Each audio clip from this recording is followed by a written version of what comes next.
Olá, pessoal! Esse é o primeiro podcast da área de GP, chamado de Gente pra Gente. Então, a gente organizou um conteúdo bem legal ao longo desse ano. E, por ser o primeiro, a gente está com uma convidada super especial, que é a Lívia. A Lívia ela é psicóloga, ela é formada pela Universidade Federal do Espírito Santo, mestre em psicologia também pela Universidade Federal do Espírito Santo, especialista em terapia cognitivo-comportamental e tem formação em treinamento intensivo em terapia comportamental dialética. Isso. Bem-vinda, Lívia. Obrigada, Raquel. Super obrigada pelo convite. Que bom. Bom, estamos em Janeiro Branco, né? E nada melhor da gente falar sobre saúde mental. É uma campanha que já está há 10 anos, né? Então, o escritório aderiu esse primeiro ano. Então, Lívia, pensando que a gente está começando o ano, iniciando, qual é a sua opinião que deveria ser a nossa meta principal? Nossa, uma só? Assim, pensando em uma, Raquel, que talvez valha para vários contextos da nossa vida, né? Saúde física, saúde mental, profissional, individual. Acho que a gente podia ter como meta, assim, que é uma coisa que talvez eu nunca vi chegar no consultório, talvez ter mais leveza para encarar as coisas, né? Que a gente possa encarar as dificuldades, os desafios da vida com mais leveza, assim, sem entender que as coisas possam ser o fim do mundo, né? A gente encara muito dessa maneira catastrófica. Então, descatastrofizar as coisas pode ser uma boa meta. Perfeito, até porque a gente faz aquelas listas e muitas vezes metas inalcançáveis. Exato. Nem só para esse ano, mas às vezes por anos. Uhum. Acho que é uma boa dica. E assim, quem quer recomeçar, né? Porque a gente vê o janeiro, né? O início do ano, como uma oportunidade de recomeço. Sim. Né? O que você também indica, que você acha que por onde as pessoas começam? Acho que o recomeçar, a gente tem que partir do pressuposto que você está voltando praticamente para o zero, né? Então, se isso significa que você está voltando para o zero, tecnicamente você tem que se desprender de qualquer outra coisa, que seria o quê? Mas deveria ter dado certo assim, assim, assim. Mas eu poderia ter feito assim, assim, assim. Desprende dos deverias, dos poderias e começa de novo, né? Acho que um recomeço, ele pede isso, essa abertura, essa, talvez, empatia por si próprio, esse desprendimento de outras coisas e uma autocobrança que é muito grande, né? Então, a gente poder se livrar um pouco dessas amarras e ter essa humildade de começar de novo. É isso, né? Não teoricamente bem simples, mas a gente sabe que não é fácil. Lindo, né? Mas é isso, né? São as tentativas que a gente, no fim das contas, consegue, né? Sim, sim. E aí, a gente está falando sobre Janeiro Branco, que trata dessa questão de saúde mental, de saúde emocional. Você pode trazer um pouquinho do conceito do que seria a saúde mental? O conceito de saúde mental, assim, pensando até na perspectiva da Organização Mundial da Saúde, não é só uma saúde voltada para as emoções, né? A gente pensa num bem-estar que é mais psicológico, mais emocional, mas também engloba o bem-estar físico e o bem-estar social também. Então, eu posso estar sem ansiedade, eu posso não estar depressiva, mas se eu tenho uma doença física, isso vai afetar as minhas emoções, porque a gente acredita que a gente é um só. Ou eu posso estar com bem-estar emocional e o bem-estar físico, tudo ok, mas tem uma imprevisibilidade porque a minha rua alagou, porque caiu uma chuva e caiu árvore, São Paulo está bem caótico ultimamente. Não dá para a gente considerar a saúde mental se isso está acontecendo de maneira recorrente e afeta o bem-estar geral global. Então, a gente pensaria aí nesse tripé da saúde mental e as três coisas precisam estar relativamente equilibradas. Claro que não vai estar tudo 100% sempre, né? Mas buscar aí no máximo possível um equilíbrio dessas três coisas. Tá, e pensando no que a gente pode fazer pela nossa saúde, né? Responsabilidade nossa. Como que a gente cuida melhor da nossa saúde de forma integral? Eu gosto muito de falar de uma coisa que eu chamo de arroz com feijão. O que é o arroz com feijão da saúde mental, né? É o simples e o básico e o que você consegue fazer todos os dias com alguma frequência. Que é manter relativamente uma boa alimentação, não precisa ser uma coisa radical, não precisa ser nada muito disruptivo. Dormir numa quantidade razoável de horas de sono, com qualidade, né? Acho que prezar ali pelo lazer, eu sinto que isso não entra como meta de ninguém, assim. Prezar pelo seu lazer e pela sua diversão mesmo. O que você quer como meta do ano? Eu quero fazer um curso assim, uma especialização assim, eu quero uma promoção, quero isso. Ninguém coloca o bem-estar como lazer. né? Então, ter essa diversão, ter esse momento com amigos, com família, a gente está vivendo uma geração adulta que se isola muito mais do que antigamente, né? A gente via muitos adolescentes como esse estereótipo, com foninho de ouvido lá no computador, e hoje os adultos estão assim. Então, faz muito parte também desse cuidado, a gente está inserido no meio social. Se a gente já fizer todo esse basiquinho, um pouquinho de cada vez, a gente já consegue uma boa melhora de saúde mental. Legal. Pegando o gancho na sua resposta, a gente fala muito, né, sobre isso. Uma boa alimentação, uma boa atividade física vai ter um impacto. Mas qual é o impacto? O que efetivamente acontece com o nosso corpo quando a gente está, efetivamente, dormindo melhor, se alimentando melhor, dentro das nossas possibilidades? Mas Sim, o que acontece com o nosso organismo? A gente fala de uma parte mais neurocognitiva até, né? Quando a gente se alimenta bem, principalmente faz exercícios físicos, né? Que a gente não pode deixar de esquecer, a gente tem ali todo um equilíbrio maior de neurotransmissores fazendo o papel deles, né? Então, aqueles nomezinhos que a gente conhece, serotonina, ocitocina, nananina, nanina. As minas da vida. Exatamente. Tudo isso funciona de maneira mais equilibrada. Então, pensar nessa rotina, nesses hábitos mais saudáveis, ajuda numa parte que é mais orgânica, né? E eu sempre falo isso muito com os pacientes, que o nosso pensamento, ele é uma reação química. Então, quando eu penso assim, nossa, será que o meu chefe vai me demitir? Isso faz parte de uma reação química que talvez tenha ali moléculas, enfim, coisas que estão desequilibradas na nossa neuroquímica, que fazem parte também dessa outra parte que é comportamental. Então, o comportamental, se a gente melhora isso, impacta no neuroquímico e vice-versa. Então, tem todo esse rearranjo aí que é global. Perfeito. E aí, falando sobre rotina, né, você até usou essa palavra na sua fala, o que seria, por que é importante ter uma rotina? Acho que tem muita discussão hoje de, nossa, eu não gosto muito de rotina, eu não gosto de seguir, né? Sim, padrãozinho, né? Mas pensando numa questão de saúde mental e emocional, né, o papel da rotina, né, nisso, qual seria esse papel? De fato, a rotina ela é muito relativa para cada pessoa, mas se a gente tiver assim, um básico de uma rotina, que é o quê? Mais ou menos um horário para acordar, mais ou menos um horário para dormir, mais ou menos um horário que eu trabalho, que eu vou e volto do trabalho, um tempo de quantidade de horas que eu trabalho, isso permite até uma divisão para a gente. Então, um tempo que eu vou trabalhar, um tempo que eu vou dedicar para mim, um tempo que eu vou dedicar para minha família, um tempo que eu vou fazer exercício. E a gente vai até organizando de fato, né? Então, a rotina, eu acho que o maior ganho é esse. E o ser humano, ele gosta de uma certa rotina. Tem o perfil de pessoa que fala, não, eu gosto de novidade, eu gosto de fazer tudo diferente, eu não gosto de fazer nada repetido. Mas o nosso corpo gosta de alguma certa rotina. Ele se adapta com muita facilidade. Então, a gente vai vendo que você vai acordando mais ou menos todo dia no mesmo horário. O seu corpo se organiza a partir disso, né? Então, é quase que natural nosso alguma certa rotina.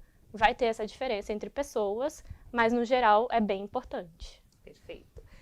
E falando sobre, enfim, questão de saúde mental, que eu acho que ainda é um tabu, né, pra gente conversar sobre isso, mas como que eu percebo que eu preciso de ajuda, né? Quais são os alertas, os indicadores que a gente fala, putz, acho que eu preciso de ajuda? Acho que tem dois gatilhos super importantes ali. A gente pode falar de um ponto de vista de uma mudança, então uma coisa que não era assim e passou a ser. Então vamos pensar, por exemplo, numa depressão. Eu tenho um funcionamento e eu conheço esse meu funcionamento e a partir de determinado momento uma coisa muda, outra coisa muda e aí vai mudando e eu me percebo num estado depressivo. Eu não sou assim, eu estou nesse estado depressivo. Então essa mudança, seja de humor, seja de convivência, seja de sono, aí pensando aí nos sintomas até da depressão, a gente tem aumento ou ganho de peso, né? Aumento ou diminuição do sono. Então, tem outros exemplos aí que vai configurar essa mudança, né? E as nossas relações sociais, então tem toda uma mudança global quando a gente não está com a nossa saúde mental bem definida, assim, bem equilibrada. Então, acho que a mudança é uma coisa interessante. Quando a gente pensa em outros transtornos, que aí não tem uma parte da mudança em si, eu não estou, eu sou, assim, a gente pensa, por exemplo, transtornos de personalidade, que a pessoa vai desenvolvendo isso ao longo da vida e isso é quase que o default de funcionamento dela. Aí a gente vê mais o impacto clinicamente significativo, né? O sofrimento que aquilo causa para aquela pessoa. Então, se a gente pensa num transtorno de personalidade, aquela pessoa que é muito explosiva, né? Aquilo, mas é o jeito da pessoa, aquela coisa meio Gabriela, né? Se assim para sempre. tem como a gente mudar isso, mas o sofrimento que aquilo traz para aquela pessoa pode ser um grande indicativo, por mais que ela tenha sido assim a vida toda. Legal. E onde eu procuro ajuda? Por onde eu começo? Uma dica mais geral que eu daria, que é um lugar assim de super confiança e é um lugar federal, assim, né, de magnitude federal pra gente, é o CVV, que é o Centro de Valorização da Vida. Não sei se é uma empresa, enfim, mas é uma organização que está muito preparada para receber ali demandas de saúde mental, demandas de urgência, inclusive, né? Você liga para lá em crise e eles estão prontos para te assessorar e também para encaminhar. Então, por mais que não seja algo mais grave, eles também podem encaminhar. Mas, no geral, pensando numa coisa até mais micro, hoje a gente tem ali fontes de saúde mental, até pensando na psicologia clínica, especificamente, a gente tem com muito mais facilidade. Então, se você jogar no Google, né, psicólogo clínico, uma listona lá, unidades de saúde, sempre tem um psicólogo. Hospital, no geral, geralmente para internação, mas sempre tem um psicólogo. Se você tem uma pessoa que está no hospital, está internada, você pode procurar o psicólogo e ele pode te encaminhar para um serviço. Então, acho que hoje a gente tem assim quase que um 360 de portas abertas da psicologia para receber. Então, eu acho que está muito mais fácil. Não é acessível de fato para todos. Aí eu acho que entra aí uma discussão gigantesca, né? Quem pode pagar, quem não pode, se na unidade de saúde tem uma fila gigante, se não tem, mas tem em algum lugar. Perfeito. E você acha, né, na sua opinião, você acha que existe esse tabu quando a gente fala, por exemplo, em terapia? Eu procuro terapia porque, nossa, eu já estou num estado péssimo, Sim. né? Aquelas... Sim. Como que você vê isso? Acho que hoje muito menos do que a gente já teve. Talvez a psicologia esteja no maior hype que já teve da profissão, mas ainda muito. Vejo por faixa etária, por demanda, até coisas que não são tão graves ainda passam por esse tabu, porque as pessoas acham que elas conseguem lidar sozinhas. Né? Ou então, isso é passageiro, é porque eu estou com um projeto que eu preciso entregar, assim que esse projeto acabar vai ficar tudo bem. Né? Então, ainda assim, eu acho que tem sim um tabu, e que a psicologia está muito direcionada ainda na cabeça das pessoas como algo para tratar coisas muito graves, muito importantes, e não como uma psicologia preventiva, que eu acho que é o nosso maior potencial profissional hoje. Né? Então, se as pessoas conseguirem entender a psicologia como algo preventivo, a gente vai ter uma melhoria aí dimensional gigante. Legal. E eu não sei, enfim, a minha opinião é que pós-pandemia, a gente falou muito sobre temáticas como depressão, como ansiedade, burnout, e as pessoas acabam, de uma forma ou outra, confundindo emoções primárias, então uma tristeza com uma depressão, uma ansiedade com, nossa, eu tô com um transtorno de ansiedade generalizada.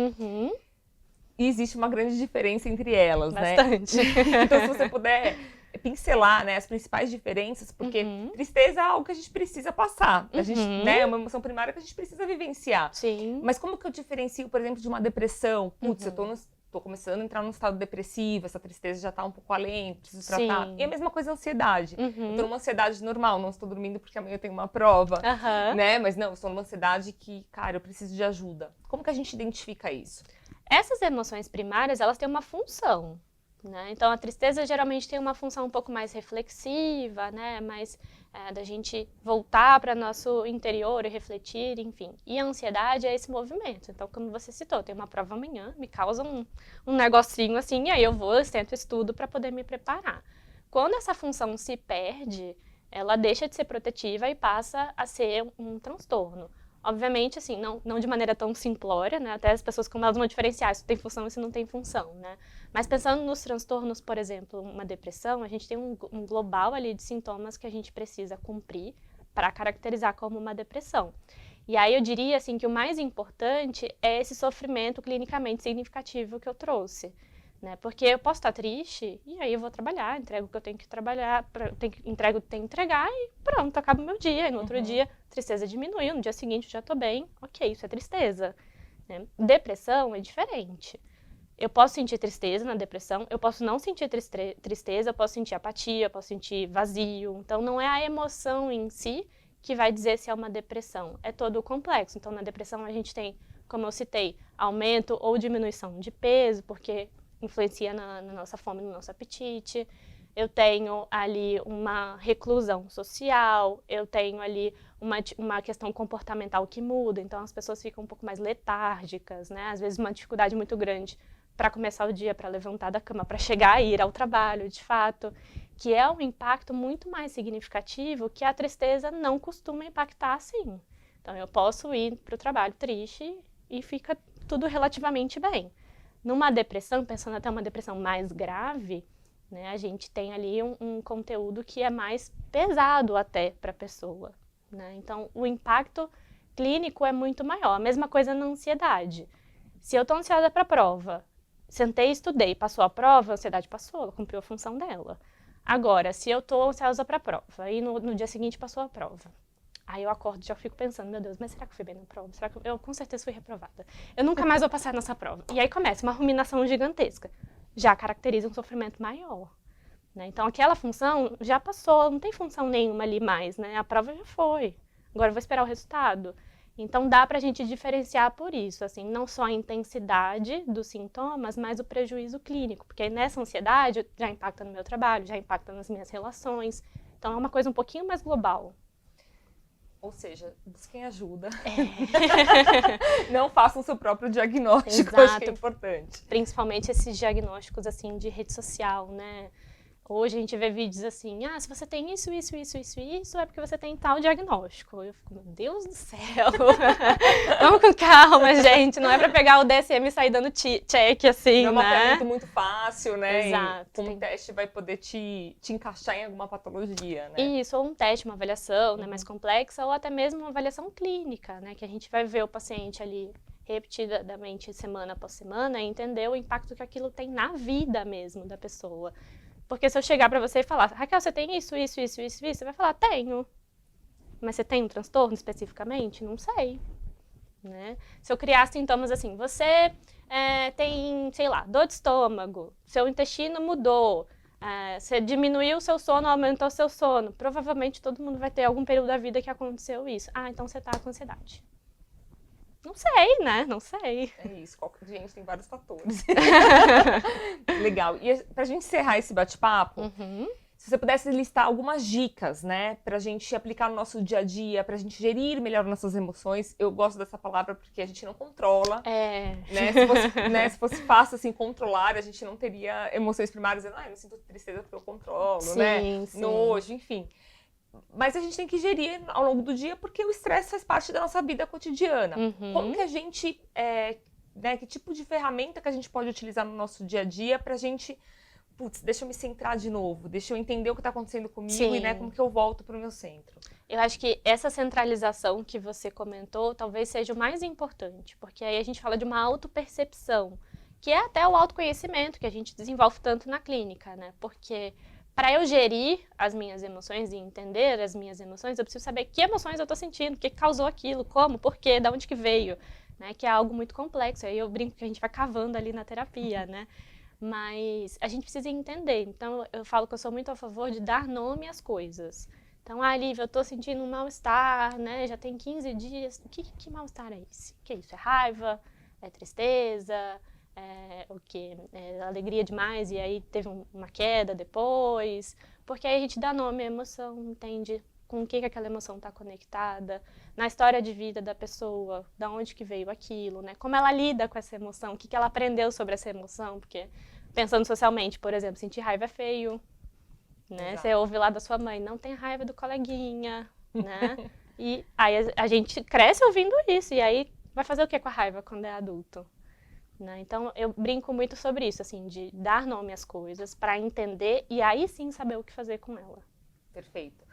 Mas no momento do trabalho, não posso às vezes, né, com a minha psicóloga, enfim. Como que eu faço, às vezes, no momento de estresse intenso ou de cansaço? Como que eu falo, o que eu faço agora? Eu acho que é dar um passo para trás. A gente tem muito essa ânsia do resolver. Né? Eu tô ansiosa, eu quero resolver, eu quero parar de sentir ansiedade. E tem uma habilidade que a gente trabalha muito na terapia, que é tolerar o mal-estar. Então, assim, o que essa ansiedade está me sinalizando? O que está errado? Então, eu dou um passo para trás, observo um pouco melhor isso, até dentro desse trabalho de autopercepção. E aí eu entendo o contexto. né? Então, eu estou ansiosa porque eu recebi um e-mail do meu chefe, e aí eu acho que esse e-mail tem uma duplicidade, vou chegar amanhã, ele vai me demitir. Aí eu já entendi um pouco melhor. Que evidências eu tenho que ele vai me demitir? Eu errei alguma coisa? Eu deixei de entregar alguma coisa? Eu estou pendurado em alguma coisa? Né? Aí você olha de maneira mais ampla, e aí sim essas emoções elas começam a dar uma apaziguada, porque você entendeu o contexto. Se eu percebo uma ansiedade e aí eu já quero resolver logo, eu não sei nem o que aconteceu, eu vou ficar mais ansiosa ainda. Né? Então, esse passo para trás ajuda a fazer essa avaliação. Até para responder alguém, né? Ah, alguém está aqui na minha mesa. Lívia, eu preciso disso, disso, disso, disso. Se eu responder, eu vou xingar a pessoa. Me dá 10 minutinhos, eu já vou lá na sua mesa e te respondo. Aí eu dou esse passo para trás, faço toda essa observação e aí eu vou lá e te respondo dentro do possível. A gente pode dizer, então, para não agir na impulsividade, mas para dar pausa. Isso. Pausa, sente, trabalha o que você está sentindo, nomeia, para depois pensar efetivamente na ação. Exato. E aí, se tiver muito difícil, obviamente, a gente sempre pode procurar ajuda, né? Pega o telefone. Bom, gente, esse foi o primeiro podcast do GP, né, de Gente pra Gente, com essa convidada super especial. Lívia, muito obrigada. Acho que foi muito rico essa troca.